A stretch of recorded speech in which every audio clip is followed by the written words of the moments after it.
اعوذ باللہ من الشیطان الرجیم بسم اللہ الرحمن الرحیم الحمد للہ الذی جعلنا من المتمسکین بولایت امیر المؤمنین علیہ السلام اللہم صلی علی محمد وآل محمد وعجل فرجہم۔ عید سعید غدیر عید اللہ الاکبر کی مناسبت سے تمام ناظرین اور سامعین کی خدمت میں ہدیہ تبریک و تہنیت پیش کرتے ہیں۔ پیام بعثت میڈیا کے پلیٹ فارم سے خطبہ غدیر کے اہم نکات پیش کیے جا رہے تھے، جس کے پچھلی 2 اقساط میں ہم نے خطبہ غدیر کا پس منظر، خطبہ غدیر کی اہمیت اور پھر اس کے بعد خطبہ غدیر کے چند اہم نکات بیان کیے تھے۔ آج اسی سلسلے کو آگے بڑھاتے ہوئے ہمارے ساتھ ایک مرتبہ پھر موجود ہیں حجت الاسلام والمسلمین مولانا محمد ذہین عباس صاحب۔ جی آقا، کیسے ہیں؟ خیریت سے ہیں آپ؟ السلام علیکم ورحمۃ اللہ۔ الحمدللہ، شکر پروردگار۔ ہم نے پچھلی قسط میں خطبہ غدیر کے چند اہم نکات بیان کیے تھے۔ یہ نکتہ بھی ہمیں خطبہ غدیر میں نظر آتا ہے اور آج کل کا تھوڑا ہاٹ ایشو بھی ہے کہ افضلیت امیر المومنین پر بہت گفتگو ہوتی رہی ہے، اور آج کل چونکہ سوشل میڈیا پر بھی ایک ٹرینڈ میں ہے یہ گفتگو۔ آیا خطبہ غدیر میں بھی افضلیت امیر المومنین علیہ السلام پر کوئی گفتگو موجود ہے زبان پیغمبر سے؟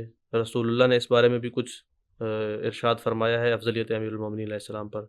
اس نکتے کو خطبہ غدیر کی روشنی میں بیان فرمائیے۔ اعوذ باللہ من الشیطان الرجیم، بسم اللہ الرحمن الرحیم، الحمد لأہلہ والصلاة علی اہلہا، اللہم صلی علی محمد وآل محمد وعجل فرجہم۔ سب سے پہلے میں آپ کی خدمت میں اور ناظرین سامعین کی خدمت میں ہدیہ تبریک پیش کرتا ہوں اس عظیم عید کی مناسبت سے، عید سعید غدیر کی مناسبت سے، اور پیام بعثت کی پوری ٹیم کا بھی شکریہ ادا کرتا ہوں۔ بہت سی چیزیں گزشتہ ہماری جو گفتگو رہی اس میں بیان ہوئی تھیں، اور افضلیت کا تذکرہ تو بہت جگہوں پہ خطبہ غدیر کے اندر ہمیں ملتا ہے۔ جی بالکل۔ لیکن جہاں بات چھوڑی تھی پچھلی مرتبہ، سورہ یاسین کا حوالہ تھا، جی تو بالکل۔ وہاں سے ہی میں بات کو لے کر آگے بڑھتا ہوں۔ آقا ارشاد فرماتے ہیں خطبہ غدیر میں 1,20,000 سے زیادہ اصحاب سامنے موجود ہیں، حجت الوداع انجام دی جا چکی ہے۔ لوگوں کو ایک بہت بڑا انتظار تھا کہ آخر حضور صلی اللہ علیہ وآلہ وسلم مکہ سے سب کو لا کر غدیر میں اکٹھا کر کے کیا پیغام دینا چاہتے ہیں، اور وہ پیغام تھا مولا کائنات حضرت امیر المومنین علی ابن ابی طالب علیہ الصلوۃ والسلام کی وصایت اور امامت اور ان کی حکمرانی کا اعلان کہ میرے بعد حاکم کون ہوگا، میرے بعد امت کی باغ ڈور کس کے ہاتھ میں ہوگی۔ جب یہ سارا کچھ ارشاد فرمایا تو اس وقت فرماتے ہیں کہ معاشر الناس، اے لوگو، لا تضلوا عنہ ولا تنفروا منہ، یعنی بہت سادہ اگر اس کو میں بیان کروں تو اس کا مطلب یہ ہے کہ اب یہ جو ڈائریکشن میں نے تمہیں دے دی ہے، یعنی میں نے تمہیں علی کی دہلیز پر لا کے کھڑا کر دیا، اب یہاں سے رخ نہیں موڑنا ہے تم نے، اب اپنی یہاں سے ڈائریکشن چینج نہیں کرنی ہے تم نے۔ کیوں؟ کیونکہ فَهُوَ الَّذِي يَهْدِي إِلَى الْحَقِّ، علی وہ ہیں کہ جو حق کی طرف ہدایت کرتے ہیں۔ ابھی خود مولا کائنات کی ایک فضیلت ہے، علی تو وہ ہیں کہ جو خود حق ہیں، خود حق ہیں، مع الحق والحق مع علی، والحق مع علی، بے شک ایسا ہی ہے۔ وَيُزْهِقُ الْبَاطِلَ، باطل کا ابطال کرنے والی شخصیت کا نام ہے علی ابن ابی طالب۔ آج دیکھ لیجئے، نہ صرف مولا نے خود باطل کا ابطال کیا ہے، بلکہ مولا کائنات کے مکتب کے پیروکار اور وہ لوگ کہ جنہوں نے علوی اسلام کو سمجھا ہے، جی بالکل، وہ آج دیکھ لیں غزہ کے مظلومین کی حمایت میں کس طرح سے میدان میں کھڑے ہوئے ہیں اور باطل کے سامنے کس طرح سے ڈٹ کے کھڑے ہیں۔ بس نہ صرف مولا علی علیہ السلام خود حق ہیں، جو ان کو مانتا چلا جائے گا وہ حق کے ساتھ متمسک ہوتا چلا جائے گا۔ اور یہیں پر آقا ارشاد فرماتے ہیں کہ علی علیہ السلام حق کے رستے میں لوگوں کی باتوں کی پرواہ نہیں کرتے۔ لا تأخذہ فی اللہ لومۃ لائم، کہ لوگ کیا کہتے ہیں علی کو اس کی کوئی پرواہ نہیں، خدا کیا کہتا ہے اور خدا کا رسول کیا کہتا ہے، بس علی کو پرواہ ہے تو اس بات کی پرواہ ہے۔ اور یہی وجہ ہے کہ میں نے علی کو یہ پرچم دیا۔ اور پھر فرماتے ہیں علی کس طرح سے سبقت رکھتے ہیں، اول من آمن باللہ ورسولہ، اللہ اور اللہ کے رسول پر سب سے پہلے ایمان لانے والے اگر کوئی ہیں تو وہ علی ابن ابی طالب ہیں۔ اسی طریقے سے سب سے پہلے میرے ساتھ کھڑے ہو کے نماز ادا کرنے والے کوئی شخصیت اگر ہے تو وہ علی ابن ابی طالب ہیں۔ میرے ساتھ مل کر خدا کی عبادت کرنے والی ہستی کا نام علی ابن ابی طالب ہے۔ اور اسی طریقے سے جب مجھے ضرورت پڑی اور دین پر وقت آیا اور میری حفاظت مطلوب تھی تو میرے بستر پر سو کر علی ابن ابی طالب نے یہ اعلان کیا کہ وہی اس لائق ہیں کہ ان بستر کو رسول پر منسوب کیا جائے اس امامت کے عہدے پر۔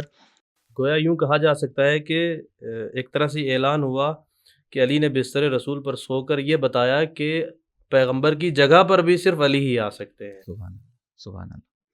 اور اسی طریقے سے پھر رسول اللہ صلی اللہ علیہ وسلم کا بیان لا الہ الا اللہ کی طرح ہوتا ہے۔ دین کا آغاز ہی لا الہ الا اللہ سے کیا، یعنی انکار بھی اس کے اندر موجود ہے، اقرار بھی اس کے اندر موجود ہے۔ باقی بتوں کی، الہوں کی، معبودوں کی نفی ہے جی بالکل۔ اور پروردگار کی ولایت و معبود ہونے کا اعلان ہے، یعنی ایک طرف نفی ہے، ایک طرف اس بات ہے۔ یوں نہیں ہوتا ہے دین کے اندر کہ صرف میٹھی میٹھی باتیں اور پازیٹیو باتیں، نہیں، کچھ چیزوں کا اقرار ہوتا ہے، کچھ چیزوں کا انکار ہوتا ہے۔ دین اسی چیز کا نام ہے۔ یہیں پر مولا کے جہاں فضائل بیان کر رہے ہیں وہاں فرماتے ہیں کہ علی کی مخالفت ممنوع ہے، بالکل۔ فاحذروا ان تخالفوہ، میں تمہیں آگاہ کر رہا ہوں آگاہ کرتا کہ ہوں تم نے علی کی مخالفت نہیں کرنی، علی کے اگینسٹ نہیں جانا ہے، ہوشیار ہو جاؤ اس پر۔ اور اگر ایسا کیا تو پھر جہنم میں جاؤ گے، اور جہنم کو کافروں کے لیے تیار کیا گیا، جہنم میں جلنا پڑے گا اگر علی کی مخالفت کی تو۔ جی بالکل۔ اس کے بعد فرماتے ہیں کہ ایک تو مخالفت ممنوع ہے، اسی طریقے سے علی کے بارے میں اور میرے اس پیغام کے بارے میں شک کرنا ممنوع ہے، شک منع ہے۔ یعنی غدیر کے میدان کے اندر کچھ چیزوں کو منع کیا جا رہا ہے، جیسے ڈاکٹر نسخہ دیتا ہے پیشنٹس کو کہ یہ دوائی ہے، یہ تم نے لینی ہے، یہ غذائیں استعمال کرنی ہے، لیکن کچھ چیزیں منع بھی ہیں تمہاری صحت کے لیے، پرہیز بھی بتائی جاتی ہے۔ یہاں مخالفت سے پرہیز بتایا جا رہا ہے اور شک سے پرہیز بتایا جا رہا ہے کہ اگر شک کیا تو یہ شک تمہیں کفر تک لے کر کے چلا جائے۔ بالکل بالکل۔ اور جملے آقا کہ فمن شک فی ذالک فقد کفر، کون سا کفر؟ کفر الجاہلیت الاولی، پرانی جو جاہلیت ہے اس کی طرف پلٹ جاؤ گے، وہ والا کفر جو ہے وہ تم اس کے مرتکب ہو جاؤ گے۔ اور اس کے بعد کیا ہے؟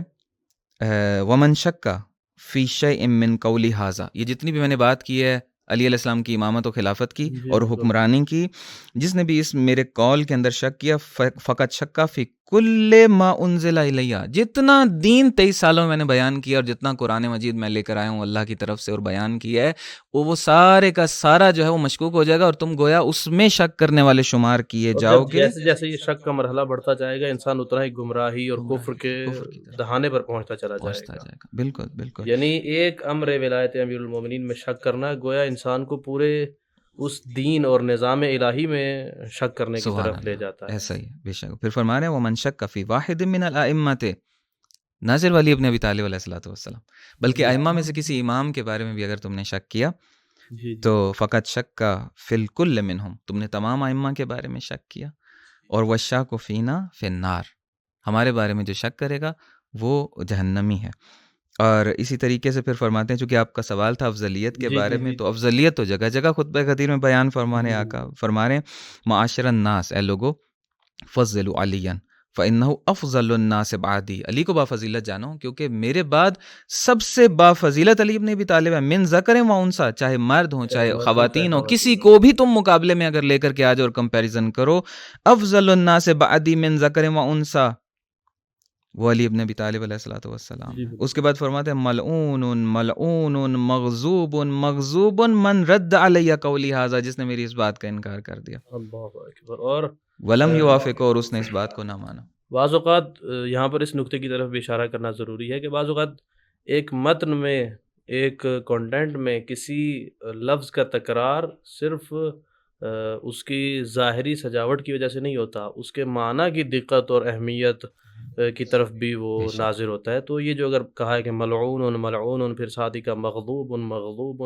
خود یہ دو معنی ایک ساتھ اور پھر دونوں کا تکرار، یہ بھی اس ولایت امیر المومنین اور ائمہ اثنا عشر کی اہمیت کی طرف بہت اچھے طریقے سے اس کو بیان کر رہی ہے۔ اچھا، ایک یہیں پر حدیث قدسی ہمیں ملتی ہے۔ جی بالکل۔ حضور صلی اللہ علیہ وآلہ وسلم جب خطبہ غدیر ارشاد فرما رہے ہیں تو فرماتے ہیں کہ جناب جبریل علیہ الصلوۃ والسلام میرے لیے پروردگار کی طرف سے حدیث لے کر آئے ہیں، پیغام لے کر آئے ہیں، اور اس پیغام کو ظاہر حدیث قدسی کہا جاتا ہے کیا فرمایا پروردگار نے؟ من عاد علیا ولم یتولہ فعلیہ لعنتی وغضبی، جس نے علی علیہ السلام سے عداوت رکھی اور دشمنی رکھی اور ان کی حکمرانی کو قبول نہ کیا، ٹھیک، ان کی ولایت کو قبول نہ جی کیا، بالکل بالکل، تو اس کی اس کے اوپر میری لعنت ہے اور میرا غضب ہے اس کے اوپر۔ یعنی خداوند متعال کا غضب اور اس کی لعنت ہے ان لوگوں کے لیے کہ جو امیر المومنین علیہ السلام سے دشمنی رکھتے رہے۔ تھوڑا کھلے الفاظ میں کہا جائے تو جو آپ کے مقابلے پر تیر و تبر اور شمشیر و سنا کے ساتھ آ گئے۔ اور یہیں پر ایک آپ نے حدیث قدسی پڑھی ہے، تو میں ایک روایت جو پیغمبر اسلام سے ہی ہے اور ایک یعنی وہ ان روایات میں سے جنہیں بیان نہیں کیا جاتا، یعنی جیسے کہتے ہیں نا کہ ایک روایت کے ساتھ دوسری روایت جوڑا جائے تو بعض اوقات مفہوم جو ہے وہ واضح تر روشن تر ہو جاتا ہے۔ ہمارے یہاں ایک روایت تو پڑھی جاتی ہے، بالخصوص پچھلے کچھ عرصے سے بہت پڑھا جا رہا ہے کہ من سب نبی فاقتلوہ، اس ٹکڑے کو بہت پڑھا جا رہا ہے کہ جو بھی رسول کو گالی دے اس کو قتل کر دیا جائے۔ لیکن ایک روایت ہے کہ اگر اس کو اس کے ساتھ جوڑا جائے تو یعنی معنی جو ہے وہ بہت بالاتر ہو جاتا ہے، بلند ہو جاتا ہے۔ روایت ہے کہ من سب علی فقد سبانی، رسول اللہ کہتے ہیں کہ جس نے علی علیہ السلام کو گالی دی گویا اس نے مجھ رسول اللہ کو گالی دی، تو اب آئے اور اس کے بعد نعرہ لگائیں کہ من سب نبی فاقتلوہ۔ وہ لوگ جو تاریخ میں امیر المومنین علیہ السلام پر لعن کرتے رہے، امیر المومنین علیہ السلام کو نعوذ باللہ سب و شتم کرتے رہے ہیں، آئیے ان کے بارے میں بھی حکم لگائیے، اور اگر ان میں سے کوئی آج بھی ایسا بدبخت ہے کہ جو یہ جرأت کرتا ہے اور امیر المومنین علیہ السلام پر سب و شتم یا لعن کرنے کی کوشش کرتا ہے، تو پھر اس کے بارے میں بھی یہ حکم لگائیے کہ من سب نبی فاقتلوہ۔ آپ کی اس بات سے میں اگر اشتباہ نہ کروں اور بھول نہ رہا ہوں، مجھے ایک روایت یاد آ رہی ہے کہ جناب ابن عباس حبر الامہ، امت جن کو مانتی ہے، قبول کرتی ہے، وہ بصرہ میں جا رہے تھے اور گزر رہے تھے، وہاں سے لوگ بیٹھے ہوئے تھے اور مولا کائنات پر سب و شتم کر رہے تھے، اور انہوں نے گزرتے ہوئے کہا کیا تم خدا پر سب و شتم کر رہے ہو؟ انہوں نے کہا نہیں، ہم تو خدا پر نہیں کر رہے۔ اچھا شاید تم رسول اللہ پر سب و شتم کر رہے؟ نہیں، ہم معاذ اللہ ایسا کیسا کر سکتے ہیں؟ جی اچھا تم علی پر سب و شتم کر رہے ہو؟ ان کا ہاں یہ تو کر رہے ہیں ہم۔ یہاں پھر انہوں نے وہ روایت پڑھی کہ من سب علی فقط سبنی ومن سبنی فقط سب اللہ۔ تو امت کو ان روایات پر بھی غور کرنا چاہیے اور تاریخ میں جا کر جھانکنا بھی چاہیے، اور پھر ان لوگوں پر بھی حکم لگانا چاہیے کہ جو تاریخ میں ہمیں نظر آتا ہے کہ جنہوں نے سب و شتم کیا۔ تقاضا تو ایسا ہی ہے۔ اس کے بعد آپ دیکھیے خطبے کے اندر کہ قرآن مجید میں تدبر اور قرآن مجید کی آیات کے فہم کا تذکرہ آقا فرماتے ہیں کہ تدبر کرو، فہم حاصل کرو۔ اب دیکھیے کتنا خوبصورت استدلال کا طریقہ ہے کہ ایک طرف سے تدبر اور فہم کے حصول کا حکم دے رہے ہیں، جی قرآن کو سمجھنا، اس میں فہم حاصل کرنا ضروری ہو گیا، آقا ارشاد فرما رہے ہیں، جی اور بھی ادلہ، بیسیوں ادلہ، سینکڑوں ادلہ موجود ہیں اس بات کی۔ ایک سوال پیدا ہوتا ہے یہاں پہ کہ بہت سی جگہیں ایسی آ جاتی ہیں قرآن مجید کے اندر کہ عربی جاننے والے، مکہ کے رہنے والے اصحاب رسول صلی اللہ علیہ وسلم بہت سی چیزوں کو نہیں سمجھ پاتے تھے اور بار بار آقا کی طرف رجوع کرتے تھے کہ آقا اس سے مراد کیا ہے آپ کی۔ جب آقا کے پاس رجوع کرتے تھے تو آقا وضاحت فرما دیتے تھے ان لوگوں کے لیے۔ آقا کے پردہ فرما جانے کے بعد کون کرے گا یہ سارے کام؟ جبکہ حکم تو دے رہے ہیں کہ میرے بعد بھی یہ تو جاری ہمیشہ کے لیے ہے، تدبر کرو اور فہم حاصل کرو، محکمات کو دیکھو اور ان کی پیروی کرو اور متشابہات کے پیچھے نہ چل پڑنا۔ فواللہ لن یبین لکم زواجرہ ولن یوضح لکم تفسیرہ الا الذی انا آخذ بیدہ۔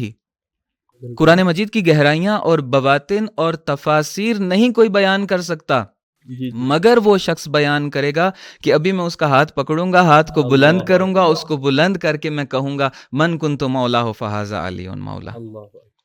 اچھا ایک خوبصورتی دیکھیے اس بیان کے اندر کہ ابھی ہاتھ بلند نہیں کیے ہیں مولا، ابھی ایک زینہ نیچے کھڑے ہیں۔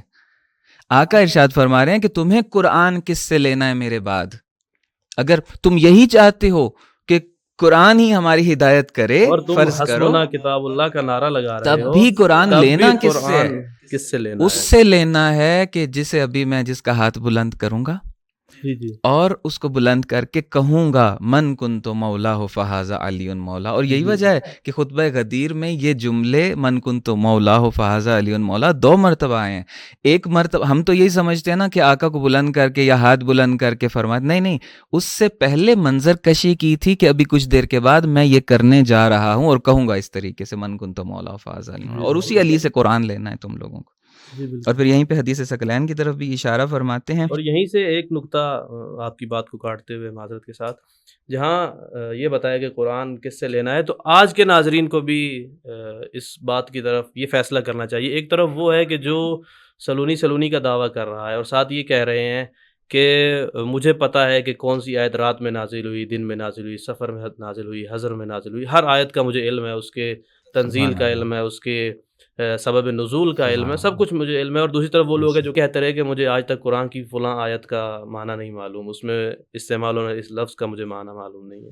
تو یہ آج کے زمانے کے لیے بھی بڑا اہم نقطہ ہے کہ ہمیں کس کے پیچھے چلنا ہے. اس کے بعد جب آقا نے ارشاد فرمایا کہ میں یہ کہنے جا رہا ہوں ابھی من کنت مولا فہذا علی مولا، تو فرماتے ہیں الا انہم امناء اللہ فی خلقہ و حکامہ فی ارضہ. یہاں حدیث ثقلین کی بات کی، قرآن اور اہل بیت کا تذکرہ کیا، اور پھر اہل بیت کا تذکرہ کرتے ہیں کہ یہ اللہ کے امین ہیں اس کی خلق میں اور حاکم ہیں اس کی زمین کے اوپر. جی بالکل. حکمرانی کا لفظ ہے یہاں پر. الا وقد ادیتو، الا وقد بلغتو، الا وقد اسمعتو، الا وقد اوضحتو. آپ اندازہ کریں کہ پکار کے جھنجھوڑ کے، یعنی یہاں لوگوں کو نہیں، ان کے ضمیروں کو جھنجھوڑا جا رہا ہے. جان لو کہ میں نے ادا کر دیا اپنا میسج جو میں نے پہنچانا تھا. جان لو کہ میں نے ابلاغ کر دیا، جان لو کہ میں نے سنا دیا تمہیں، جان لو کہ میں نے واضح کر دی یہ ساری بات. الا وان اللہ عز وجل قال، جان لو کہ پروردگار نے ارشاد فرمایا ہے وانا قلت عن اللہ عز وجل، اور میں نے جو یہ بات کی ہے علی کی ولایت اور حکمرانی کی، میں نے اللہ کی طرف سے بات کی. 4 دفعہ کہا ہے جان لو جان لو جان لو، پھر کہہ رہے میں نے اللہ کی طرف سے یہ بات کی. جتنا اہم اس آیے قرآنی کا لہجہ تھا بدلا ہوا کہ اگر یہ پیغام نہ پہنچایا تو کوئی رسالت انجام نہیں دی، اتنا ہی پیغمبر بار بار اس بات کو تکرار کر رہے ہیں ایک طریقے سے کہ دیکھو میں نے بیان کر دیا، دیکھو میں نے توضیح دے دی، دیکھو میں نے تبیین کر دی ہے. یہ اور میں یہاں پر بس ایک جملہ اضافہ کر دوں چونکہ اسی جگہ پہ تھا اور ربط بھی برقرار رہے. یہاں پہ ایک اور بھی ہے الا انہ لا امیر المؤمنین غیر اخی ھذا، کوئی امیر المؤمنین نہیں میرے اس بھائی کے علاوہ، اشارہ کر کے بتا رہے ہیں اس بھائی جو ساتھ کھڑے ہوئے تھے، غیر اخی ھذا الا لا تحل امرۃ المؤمنین بعدی لاحد غیر. مومنین کی حکمرانی انہی کو سزاوار ہے میرے بعد، ان کے علاوہ کسی کے لیے نہیں جائز نہیں ہے. بات جو ہے وہ ظاہراً اس موڑ تک پہنچ چکی ہے کہ اب رسول اللہ ان قریب امیر المومنین کا ہاتھ بلند کرنے والا، یعنی اگر اس کی منظر کشی کی جائے تو بات اس نہج پر پہنچ چکی ہے.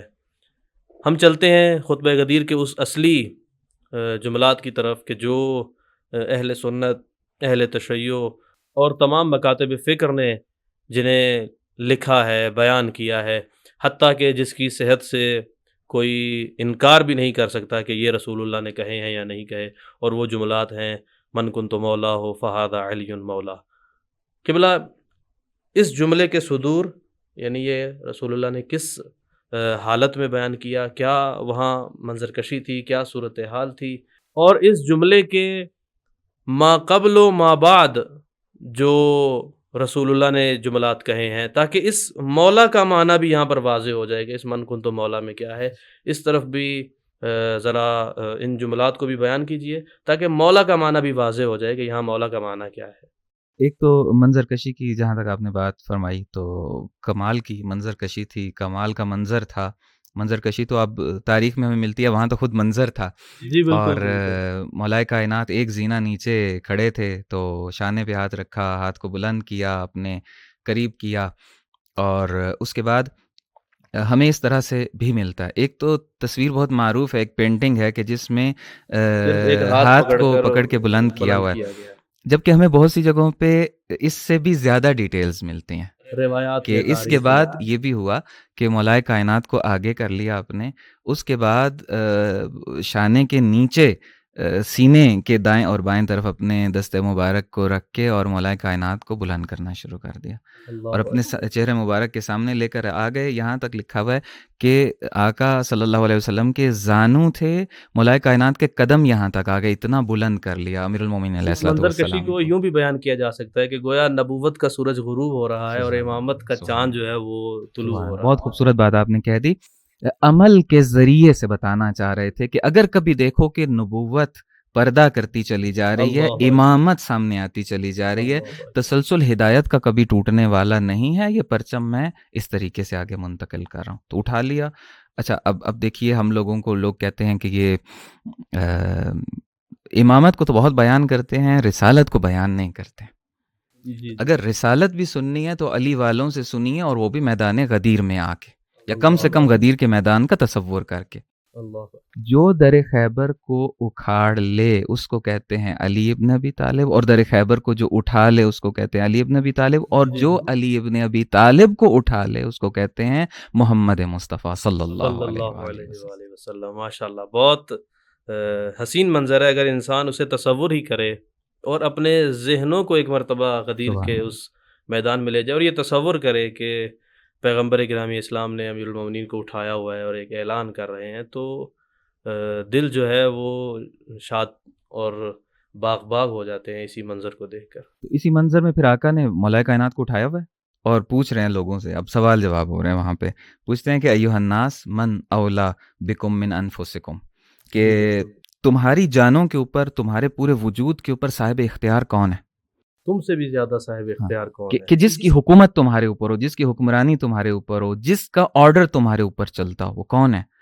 تو سب نے کہا اللہ و رسولہ، اللہ اور اس کا رسول صلی اللہ علیہ وآلہ وسلم. جب یہ اقرار لے لیا تو پھر فرماتے ہیں کہ الا فمن کنت مولاہ فہذا علی مولا. جس جس کے اوپر میری حکمرانی ہے، جس جس کے اوپر میرا امر و نہی چلتا ہے، جس جس کو میری اطاعت کرنی ہے، جس جس کے اوپر میری حکومت قائم ہے، تو من کنت مولاہ فہذا علی مولا، اس کے اوپر علی کی حکمرانی قائم ہے. علی کا بندہ بن کے اس کو رہنا، علی کا مطیع بن کے، علی کا غلام بن کے اس کو رہنا ہے. یعنی گویا جس جس کی جان پر اور اس کے نفس پر اس سے زیادہ میرا اور اللہ کا کنٹرول ہے. آج کے بعد علی علیہ السلام کا بھی کنٹرول اور حکومت ہے. اور پھر یہاں پر ایک دعا بھی دیتے ہیں، ایک بد دعا بھی دیتے ہیں. میں نے کہا تھا پازیٹیو نیگیٹو دونوں چیزیں لے کر چلیں گے تو اسلام پورا ہوتا ہے. فرماتے ہیں اللہم والی من والا، پروردگار جو علی علیہ السلام کی حکمرانی کو قبول کر لے تو اس کو اپنے دامن ولایت میں لے لے. وعاد من عاداہ، جو علی کا دشمن بن جائے تو اس کا دشمن بن جائے. وانصر من نصرہ، جو علی کی نصرت کرنے کے لیے میدان میں اترے، پروردگار تو اس کی نصرت فرما. وخذل من خذلہ، اگر علی کے خلاف کوئی قیام کرے، اگر علی کے مد مقابل کوئی آ جائے، علی کو نعوذ باللہ نیچا دکھانا کوئی چاہے، تو پروردگار تو اس کو رسوا کر دے. معاشر الناس ھذا علی اخی و وسیع و واعی علمی، یہ علی ہیں کہ جو میرے بھائی ہیں، میرے وسیع ہیں، میرے علم کے خزانہ دار ہیں. وخلیفتی فی امتی علی من آمن بی، جو مجھ پر ایمان لاتا ہے، مجھے رسول اللہ مانتا ہے، اس کے لیے اس امت میں میرے خلیفہ علی ابن ابی طالب ہیں. اور یہ ساری گفتگو ہو رہی تھی مولا کائنات کو بلند کیا ہوا تھا. یہ جملات بھی، یعنی یہ جو بعد کی دعائیں ہیں کہ خدایا جو ان کی مدد کرے تو اس کی مدد کر، جو ان کو ذلیل گویا نیچا دکھانا چاہتا ہے تو بھی اسے ذلیل رسوا کر، یہ بھی اسی معنی کی طرف اشارہ کرتے ہیں کہ یہاں جو مولا ہے وہ فقط دوستی کے معنی میں نہیں ہے، یا اسی سادہ دوستی کے معنی میں نہیں ہے، بلکہ یہ کوئی اور مفہوم ہے، کوئی اور معنی ہے کہ جو اس عام مفہوم اور معنی سے کہیں بلند تر، بالا تر اور وسیع تر ہے، کہ وہ صرف دوستی میں اس کو اپنے بعد پورا سسٹم دے کر جا رہے ہیں، سمیٹا نہیں جا سکتا، اپنے بعد پورا نظام دے کر جا رہے ہیں. بالکل بالکل. ایک شخص نے کچھ دنوں کے لیے کمپنی سے جانا ہو، اپنا چارج کسی کو دے کے جاتا ہے کہ میرے بعد یہ کمپنی جو ہے وہ بالکل زمین بوس نہ ہو جائے، چلتا رہے معاملہ. اسی طریقے سے پھر وہاں پہ دوبارہ اس دعا کو دہرایا، اللہم والی من والا وعاد من عادا. اس کے بعد ارشاد فرمایا ہے کہ الیوم اکملت لکم دینکم واتممت علیکم نعمتی ورضیت لکم الاسلام دینا. یہ وہ مرحلہ تھا کہ حج بیان ہو چکا، نماز بیان ہو چکی، روزہ بیان ہو چکا، زکوٰۃ بیان ہو چکی، ہمسایوں کے حقوق بیان ہو چکے، سارا دین تفاصیل سے آ چکا تھا، لیکن کوئی ایک بات تھی جس کے بنا سب کچھ ادھورا تھا۔ نماز ادھوری تھی، روزہ ادھورا تھا، ساری عبادتیں ادھوری تھیں، سارے حقوق اللہ، حقوق العباد ادھورے تھے۔ جب وہ اعلان ولایت کر دیا اور مولا کائنات کو منسوب کر دیا، اس وقت ارشاد ہو رہا ہے کہ الیوم، اس سے پہلے دین ناقص تھا، الیوم اکملت لکم دینکم واتممت علیکم نعمتی، دین آج کامل ہو رہا ہے۔ اب استدلال بھی ساتھ کر رہے ہیں، بالکل استدلال کریں۔ ایک اور آیت یہاں لے کر آتے ہیں، ان الدین عند اللہ الاسلام، وہ دین آج مکمل ہوا ہے کہ جو دین جو اسلام دین اسلام ہے، دین اللہ کے نزدیک اسلام ہے، اسلام آج مکمل ہو رہا ہے۔ اور تھوڑا آگے جا کے فرماتے ہیں فلا تموتن الا وانتم مسلمون، اگر مرنا ہے نا تو مسلمان ہو کے مرنا۔ ترجمہ یہ بنتا ہے ان آیتوں کو جوڑ کے، علی کی ولایت کو قبول کر کے مرنا۔ بہت ہی بہترین انداز کے ساتھ خطبہ غدیر کے اس مرکزی نقطے اور جملے کو اس کے سیاق و سباق کے ساتھ پیش کیا جا رہا ہے۔ اب ہم اس سے اگلے مرحلے کی طرف چلتے ہیں۔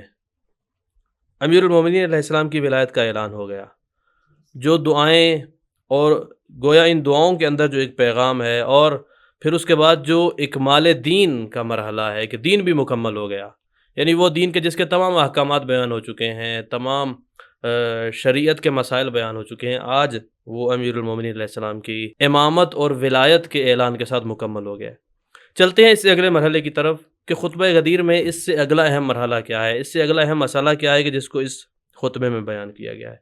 ایک بہت اہم مسئلہ یہ ہے کہ آقا نے ارشاد فرما دیا، جب یہ سب کچھ اور پیغام دے دیا تو اس وقت ایک جملہ ارشاد فرمایا، اللہم انی اشہدک، پروردگار میں تجھے گواہ بناتا ہوں۔ ایک مرتبہ پھر، ایک مرتبہ پھر، ابھی ہم نے بھی ہو پہلے بھی چکا ہے، وہ 4-5 یہاں جملات بھی ہے، بیان کیے، آگے پھر آئے گا۔ اللہ اکبر۔ کم سے کم بھی 3 مرتبہ، جو مجھے ابھی یاد پڑ رہا ہے خطبہ غدیر میں نے جو دیکھا ہے، 3 مرتبہ تو ہے، شاید اور جگہوں پہ بھی ہوگا۔ اللہم انی اشہدک انی قد بلغت، پروردگار تو خود اس پر گواہ بن جا کہ میں نے پیغام پہنچا دیا۔ اللہ اکبر۔ کیوں رسول اللہ صلی اللہ علیہ وآلہ وسلم کو 3 بار خدا کو گواہ بنانا پڑ رہا ہے؟ لوگوں کو بھی ساتھ گواہ بنایا، تم بھی گواہ رہنا کہ میں نے ادا کر دیا، میں نے پہنچا دیا۔ وجہ یہ تھی کہ اگر آپ نے یہ دین کا پیغام نہ پہنچایا تو کار رسالت انجام نہیں دیا ہے۔ اس الہی پیغام کی وجہ سے بھی، اور اس مسئلہ امامت، مسئلہ حکومت اور مسئلہ حکمرانی کی اہمیت کی وجہ سے بھی رسول اللہ صلی اللہ علیہ وسلم بار بار یہ ارشاد فرما رہے ہیں۔ اور اس کے بعد پھر امکان تو تھا کہ لوگ نہیں مانیں اس بات کو، اس کا امکان تو تھا۔ اس کے بعد فرماتے ہیں کہ اگر کسی نے اس پیغام کو قبول نہیں کیا ہے تو اچھا، بہت سی باتوں کا میں خلاصہ ایک لفظ میں اگر بیان کروں تو اس کے اعمال حبط کر دیے جائیں گے۔ جی بالکل، کیوں؟ یہ بھی کیونکہ اس خطبہ غدیر کا ایک اہم نقطہ ہے کہ کئی مرتبہ حبط اعمال کی طرف اشارہ کیا گیا ہے اس نقطے میں، اس خطبے میں۔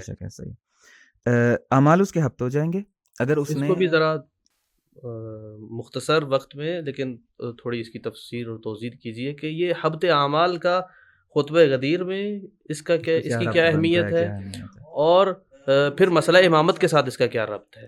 دیکھیے، الیوم اکملت لکم دینکم، دین آج کام، یعنی اس سے پہلے ناقص تھا، یعنی اس سے پہلے ساری تعلیمات ناقص تھیں۔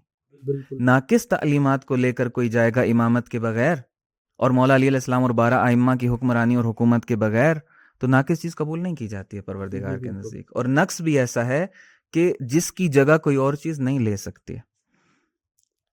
میں ایک نقطہ یہاں پر عرض کر دوں کہ اگر کوئی انصاف کے ساتھ، پاکیزہ دل کے ساتھ، پروردگار سے توسل کرتے ہوئے، پروردگار کی بارگاہ میں دعا مانگتے ہوئے، رسول اللہ صلی اللہ علیہ وسلم کی بارگاہ میں توسل کرتے ہوئے محضر قرآن میں حاضر ہو جائے اور انصاف کے ساتھ، بصیرت کے ساتھ، کھلے دل کے ساتھ، عشق کے ساتھ قرآن مجید کی آیات کو سمجھنا شروع کر دے، تدبر کرنا شروع کر دے، غور و خوض کرنا شروع کر دے، وہ ایک نتیجے پہ پہنچے گا کہ پروردگار کے ہاں 2 سنتیں ہیں، ایک حبط اعمال کی سنت ہے، ایک تکفیر سیئات کی سنت ہے۔ حبط اعمال کیا ہے کہ اچھے کام کیے ہوئے ہیں لیکن وہ مٹا دیے جائیں گے، قیامت کے دن جب وہ شخص پہنچے گا تو وہاں اس کے نام اعمال میں کچھ بھی نہیں ہوگا۔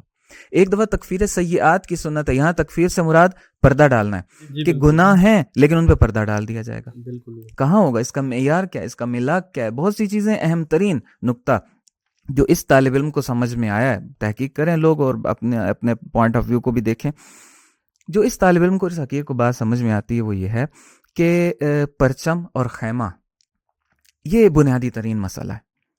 اللہ پروردگار کی توحید، پروردگار کی حکمرانی، پروردگار کی ولایت جو زمین کے اوپر لاگو ہونی ہے اور بشری معاشرے نے اس کو قبول کرنا ہے، جو پرچم توحید کا نصب ہونا ہے، وہ پرچم توحید، حقیقی والی توحید، صحیح والی توحید، صحیح والا خیمہ توحید جہاں نصب ہونا ہے، وہ یہاں نصب ہو رہا ہے ولایت کے ذریعے اور امامت کے ذریعے سے۔ جی بالکل جہاں یہ خیمہ نصب ہے اور جہاں یہ پرچم نصب ہے، درمیان میں ایک لکیر کھینچ دیجئے، دوسری طرف دوسرے خیمے، دوسری ولایتیں، دوسرے پرچم، شیطانی ولایتیں، شیطانی پرچم، شیطانی اس خیمے۔ لکیر سے ادھر جو چلا گیا، جتنے بھی اچھے اعمال ہوں گے وہاں ہفتے اعمال ہو جائیں گے، اور جو اس لکیر کے ادھر آ گیا اور اس نے اس حکمرانی کو قبول کر لیا اور ان کے رستے میں آ گیا، تو اس شخص کے لیے تکفیر سیئات کی سنت ہے کہ ٹھیک ہے، تم نے ہمارے نظام کو قبول کر لیا، ہمارے نظام کے لیے میدان میں اتر آئے ہو، ہمارے نظام کی سپورٹ کر رہے ہو، جو ولایت کا نظام ہے، جو امامت کا نظام ہے، جو رسالت کی حقیقی نمائندگی کا نظام ہے، اس کے لیے میدان میں کھڑے ہوئے ہو، قربانیاں دینا پڑتی ہیں، دینے کے لیے تیار ہو، ادھر آ گئے ہو۔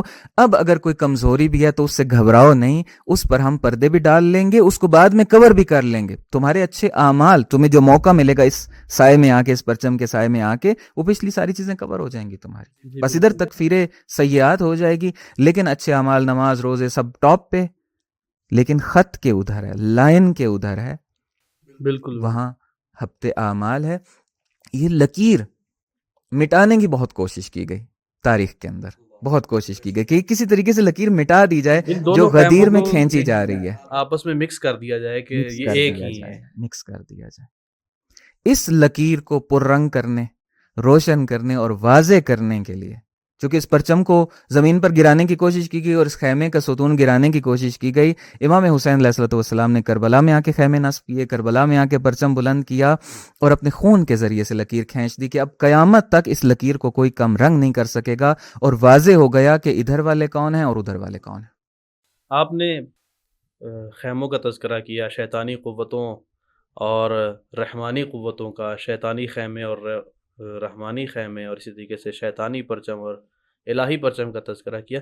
اسی خطبہ غدیر میں ہمیں آئمہ کی بھی یہی تقسیم نظر آتی ہے کہ ایک طرف آئمہ ہدا ہیں اور ایک طرف آئمہ ضلالت و گمراہی ہیں۔ قرآن مجید نے بھی اس مطلب کو بیان کیا ہے اپنی آیات میں کہ امام ہادی بھی ہو سکتا ہے اور امام ضال اور گمراہ کرنے والا بھی ہو سکتا ہے، کہ یعنی ممکن ہے کہ ایک شخص جسے لوگوں نے امام بنایا ہے وہ ہدایت کی بجائے انہیں گمراہی کی طرف لے جائے، لیکن ہدایت کا امام، نجات اور کامیابی کا امام وہی ہے کہ جسے خدا نے متعال بنا کر بھیجے گا۔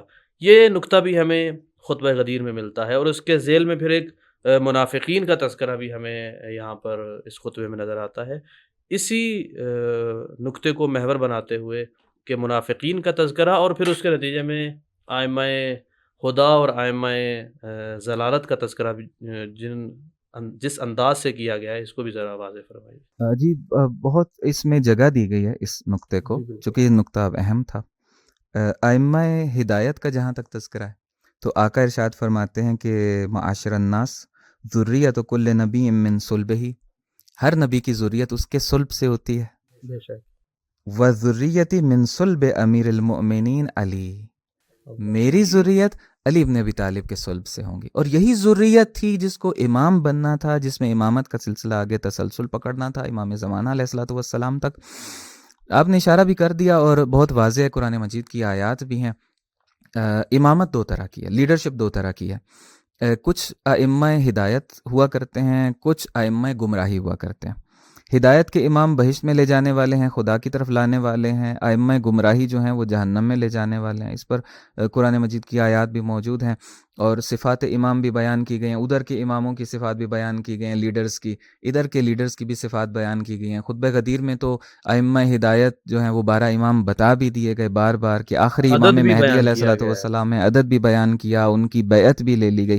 بس جی ان کے بالکل۔ علاوہ جو بھی لیڈرشپ آئے گی وہ ائمہ گمراہی ہیں۔ اب کوئی اس کی ڈیٹیل میں جانا چاہے، چونکہ وقت کی بھی قلت ہے، وہ قرآن مجید کی آیات دیکھ لے کہ جو ان کے پیرالل چلیں گے، سسٹم ان کے مقابلے میں آئیں گے، تو وہاں پر ہے کہ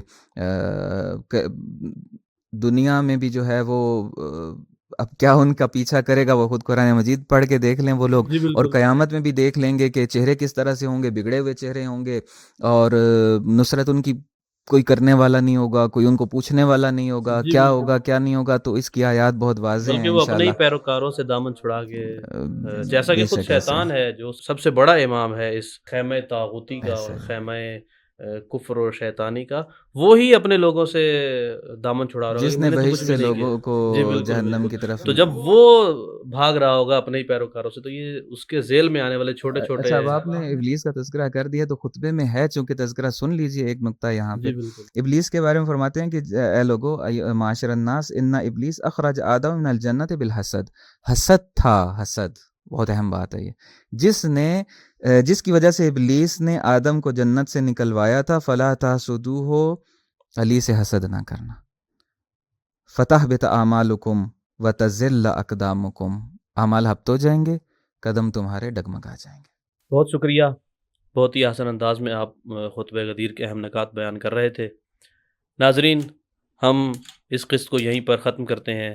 انشاءاللہ اگلی قسط میں خطبہ غدیر کے باقی اہم نکات اور پھر بعض ایسے پریکٹیکل اقدامات جو پیغمبر گرامی اسلام نے اس خطبہ غدیر میں انجام دیے ان کو بیان کریں گے. تب تک کے لیے والسلام علیکم ورحمۃ اللہ وبرکاتہ.